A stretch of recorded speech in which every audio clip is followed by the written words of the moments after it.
తీవ్ర మధుమేహంతో బాధపడుతున్న విద్యార్థిని కోరిక మేరకు ముఖ్యమంత్రి కార్యాలయ కార్యదర్శి స్మితా సబర్వాల్ ఆమెను పరామర్శించారు.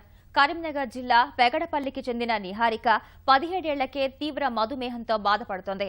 హైదరాబాద్లో చికిత్స పొందుతున్న క్రమంలో నిహారికను మేక్ అ విష్ స్వచ్ఛంద సంస్థ ప్రతినిధులు కలిసినప్పుడు స్మితా సబర్వాల్ను కలవాలని కోరింది. ఈ మేరకు సంస్థ ప్రతినిధులు స్మితా సబర్వాల్ దృష్టికి తీసుకువెళ్లగా తనే స్వయంగా పెగడపల్లికి వెళ్లి నిహారికను కలిశారు.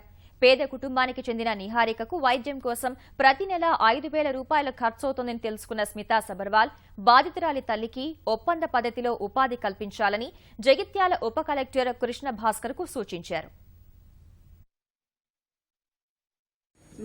ముఖ్యంగా ఆమెకి మెడికల్ సపోర్ట్, ఆమెకి ఉన్న condition it is a very specific condition, juvenile diabetes. మందులు తర్వాత మిగతా ఇతర టాబ్లెట్స్ కి కూడా చాలా ఖర్చులు ఉన్నాయి. She is a very very bright student who is an EAMCET ranker.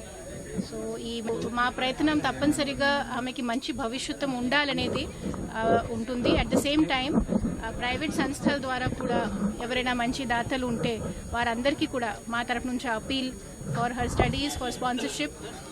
ఎవరైనా ముందుకి వస్తే దయచేసి సబ్ కలెక్టర్ జగత్యాల్ గారికి, కృష్ణ భాస్కర్ గారికి కాంటాక్ట్ చేయండి. స్మితా సబర్వాల్ మేడం నా దగ్గరకు వచ్చి నన్ను కలిసినందుకు చాలా సంతోషంగా ఉంది.